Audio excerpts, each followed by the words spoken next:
Hello, ladies and gents. Welcome to CGX, and this is Ukraine just blew up Iran's secret weapon pipeline to Russia. All right. So Ukraine is joining Iran war now. I mean, how are these universes colliding? I mean, it's not that far-fetched when you think about it. Iran, Russia, kind of like helping each other, right? So it was in a way inevitable, but I didn't see this coming. This is how world wars start. Because remember, just go back and see how world war starts, right? It's like, few countries have their own issues. Usually they collide with each other and then they becomes groups, basically, right? Allies axis. That's how things work, right? In First World War, it was Germany, Austria. Basically, this was like forming. World War II, similar thing, right? Germany, Japan, there was like the automatic, partnerships, right? So in this time, it could be Iran, Russia, or China, well, three of them versus like others, right? NATO, USA. World War III doesn't mean, nuclear cloud and that's it. No, this could be start of World War III just by these two wars colliding with each other. Is this by channel Max Afterburner? Obviously, it's going to be interesting. That's always fun. 26. This footage right here is a cargo ship burning in the middle of the Caspian Sea, 800 miles from the nearest Ukrainian soldier, in a body of water where Ukraine has no navy, no ports, and you would think no business being able to reach anything there, but yet they are. And the reason that this ship is on fire is at 11 separate times on the run into Iranian ports, someone aboard reached over and switched off the transponder. I wonder what they were trying to hide, basically trying to create a little shadow fleet. The name of this ship is the Beggy. It's got a Russian flag, so supposedly a Russian flag tanker, sanctioned by the UK and Canada, according to Ukrainian military intelligence.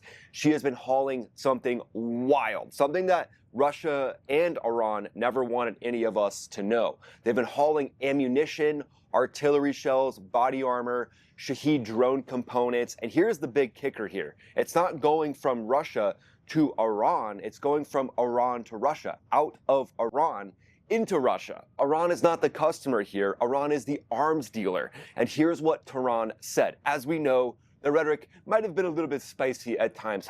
Yeah, we never saw that coming. Foreign Minister Abbas Agarachi announced that this attack cannot go unanswered. He's like, you blew up my illegal shadow fleet vessel. That's the only way that I can make money right now because of the naval blockade. So see what I was saying, right? Two worlds colliding. Iran is literally now threatening Ukraine.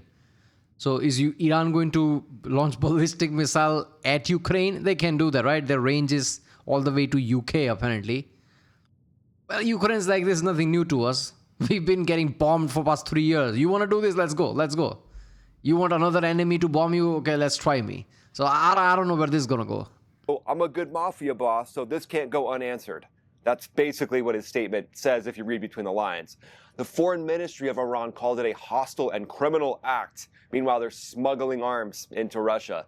They took it to the UN Security Council. I mean, they're basically like taking it to the teacher. They're like, see, we're doing everything correct. Meanwhile, they've been cheating on every test. And the teacher's like, all right, I guess I got to deal with this. And I don't know, they seem very confident about themselves. So it actually makes you think, wait, am I the crazy one? No, we're not the crazy ones. Iran's operating a shadow fleet, and they're supplying Russia with Shahed drones, missile launchers, and basically things that Russia has been lobbing at Ukraine and lobbing at Kyiv nonstop. But 11 port calls with the transponder switched off might not be great for their case. Yeah, they're in court and they're like, yeah, we see here you actually switched your transponder off 11 times to try to hide yourself. And they're like, oh, it was just a birthday surprise for the Ayatollah. We were just coming in to give him a birthday cake. It was a surprise party, and we didn't want to ruin the surprise. But in this case, the surprise party was dozens of Shahed drones instead of a few candles. I'm Ron Burgundy? But here's the hardware that likely took this down. The AN-196 Ludi, Ukraine's long-range one-way attack drone designed in October of 2022 for the specific purpose of answering Iranian Shaheeds. ready to go up against those Shaheeds, now reaching 1,400 to 2,000 kilometers or so, and a synthetic aperture radar satellite that the Ukrainian people crowdfunded in 3 days, 500 kilometers up in the sky, pumping information to that drone. This is just a... Did we just witness Hollywood-style last-second save? That was way too close for the... Like, they literally got out while that thing... Oh my God. Wild situation. I mean, the forethought of the Ukrainian people to get that satellite up there with that synthetic aperture radar so they could determine what was on this cargo vessel is just next level. We're going to get into how this whole mission went down and what Iran's panicking about. Full panic mode. They're losing yet another funding source, which is wild. And then stay for the global roundup section because we've got some hard things to cover. Two of the smallest air forces in the Middle East are doing something huge to Iran, and I built that into the global roundup section about 3/4 of the way through the video. But I want to rewind to the night of July 25th. Long-range drone operators from Ukraine's security service ran a strike package into the Caspian and put warheads into 4 targets. And wow, there's some cicadas behind me, these bugs that are extremely loud. So hopefully you guys can't hear it, but in case you can, we're out here in nature. We're enjoying it. There was a literal bighorn sheep. I have that mic DJI. Oh, there you go. Right? Yeah, it's very good. Like, it doesn't pick up anything. It's insane. About 10 feet away from me just yesterday. So, yeah, we're out in the wild kingdom today filming this video here in Nevada. But basically, Ukraine's security service ran a strike package into the Caspian, and they put warheads onto 4 different targets on the 25th. The Filanovsky offshore oil platform operated by Lukoil, the cargo ship Port Olaya, the dry cargo ship Begi, and a Project 12418 Malina-class missile boat, a Russian fast attack craft, was taken down. President Zelensky of Ukraine confirmed it publicly. The security service named the holes on Telegram and framed the operation as the lawful answer to Russian strikes on Ukraine's southern ports, because Moscow has spent months trying to choke Ukrainian shipping in the Black Sea. That's been one of their main objectives. And Ukraine just proved it can do the exact same thing in a sea Russia thought was a private lake to them. They basically thought it was Vladimir Putin's private lake where he's just riding his horse along the shoreline, taking wonderful photos. I mean, the photos are pretty wild. I mean, and they're kind of cool if we're being honest. But Tehran summoned Ukraine's charge day affairs. Putin somehow takes always cool photos, right? With horses and like, there was also like, like there's when he was driving with Kim Jong-un, he was hauling ass, like, yeah, the car was going fast, like, yeah. So he takes like even at this time takes cool photos. Called the strike a hostile and criminal act. Said one sailor didn't survive, and they took it to the Security Council.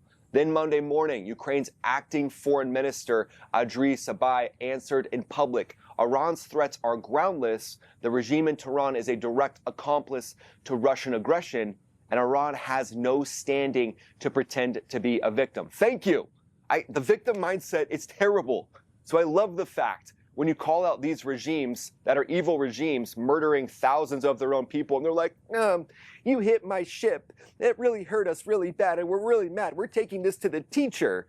And then Ukraine's like, yeah, you guys are part of a shadow fleet operating like gangsters with Moscow. So yeah, just don't be a victim. I think that's a perfect statement from Ukraine. But how do you find a ship that keeps going dark in the middle of an inland sea?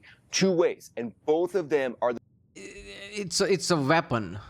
Like whenever like, oh, we're the victim, that's weapon, ongoing weapon, right? Media warfare, let's just call it. None of that matters. That saying, like, victor writes the history applies, right? In the end, when you win, right, smoke will go away, all the rhetorics and everything will go away, and like historians will be able to check, like, yeah, what was happening, who's right, who's wrong. So there is no point of fighting back and forth about who's morally right here or who's properly right here. That doesn't matter. The future of warfare. So I'm so glad that you're tuned in for this section. You start with the pipeline because Ukraine published the whole thing. This map right here showing the route where it goes to a port in Iran, and then it goes up through the Caspian, across Russia, and then strikes into Kyiv. Iranian-made attack drones leave Tehran, specifically go north to the port of Abarad on the Caspian coast. It actually looks really beautiful on the imagery. I mean, could you imagine if there was actually people in charge of Iran that weren't gangsters, that weren't extorting their own people? There could be an economy here. I mean, it would just be amazing. They crossed the water to Makala in Dagestan, and then they moved by air and road to two Russian airfields, Sakasha in Bryansk region and Parasko Araksy in Krasnodar Krai. Pretty sure I got close on those names. Those are not warehouses. Those are launch bases inside of Russia where they launch into Ukraine. This is where that is some traveling though, right? From basically, this is Iran from here to traveling all the way there. Those are launch bases inside of Russia where they launch into Ukraine.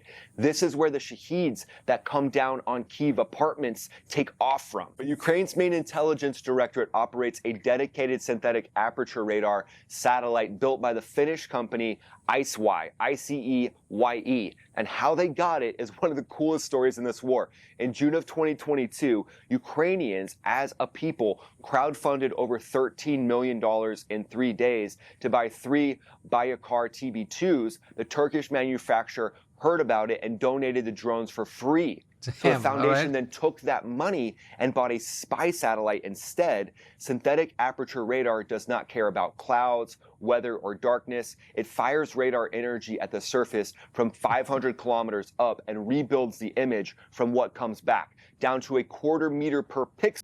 Crowdfunded and bought. This is some wild times we live in. That's insane.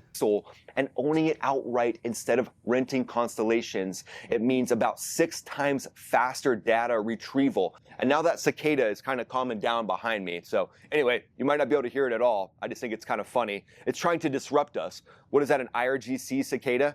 IRGCada, that's what we're going to call that thing. Those bugs are really, really loud, by the way.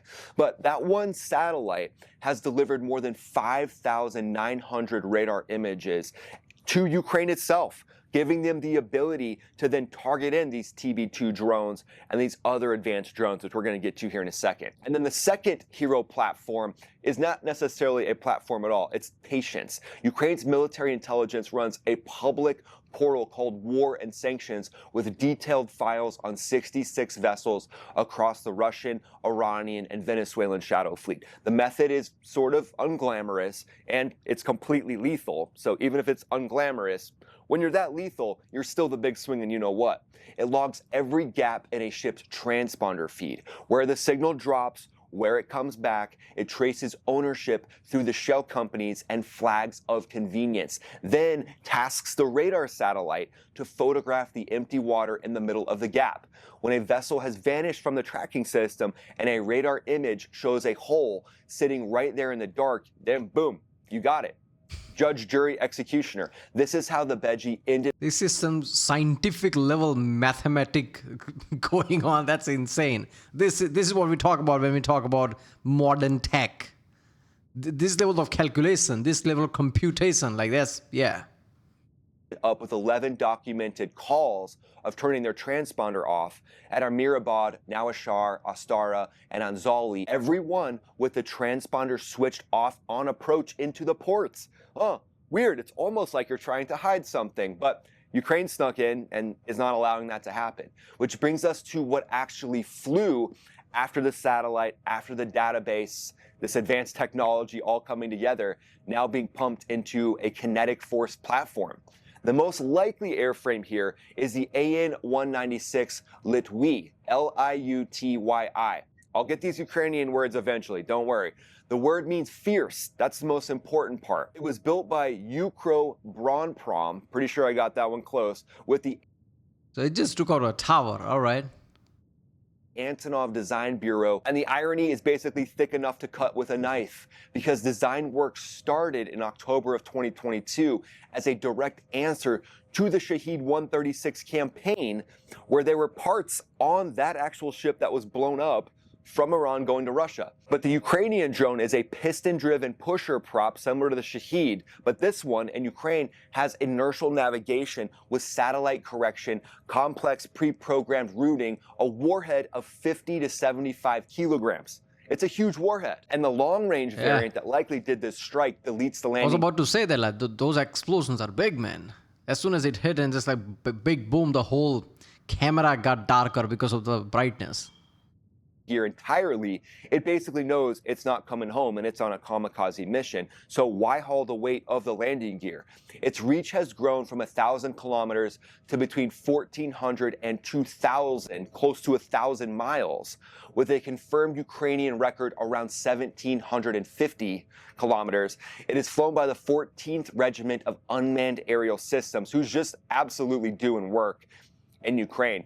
The Caspian Sea, though, it sits roughly 1,000 kilometers, let's say roughly 500 miles or so from Ukrainian launch areas, which means those drones did something wild. They crossed the widths of southern Russia. And on previous Caspian missions, they did it without a single interception because Russian air defenses are stretched across more critical sites than it can physically cover, especially in that southern region. So you don't have to beat the whole system. You just have to find the seam, thread the needle, get the drones across into the Caspian. Do you remember those GTA missions, like old GTA, Vice City and all that? The RC mission.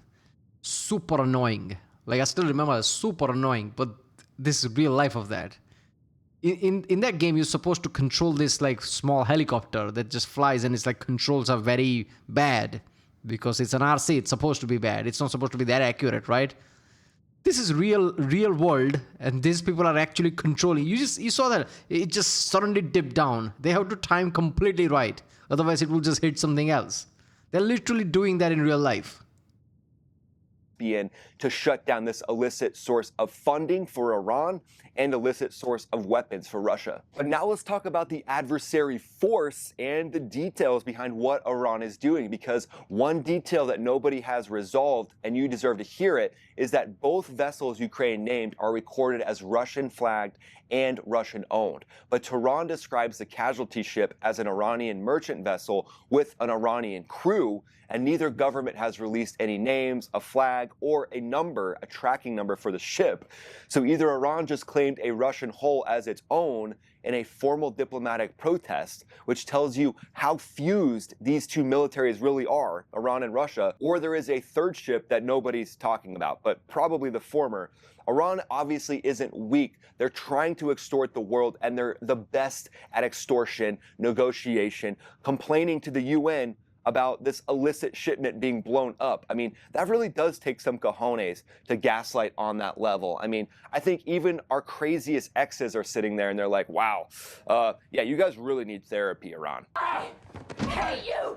I hate you! You're so adorable. Look at your face. Look at your face. You go, I love you. But remember, Iran still has a lot of capability, and they need money, they need supplies to keep operating the way they have with their ballistic missile launchers. They want to be able to... Okay, how is Iran still have supplies to sell to Russia?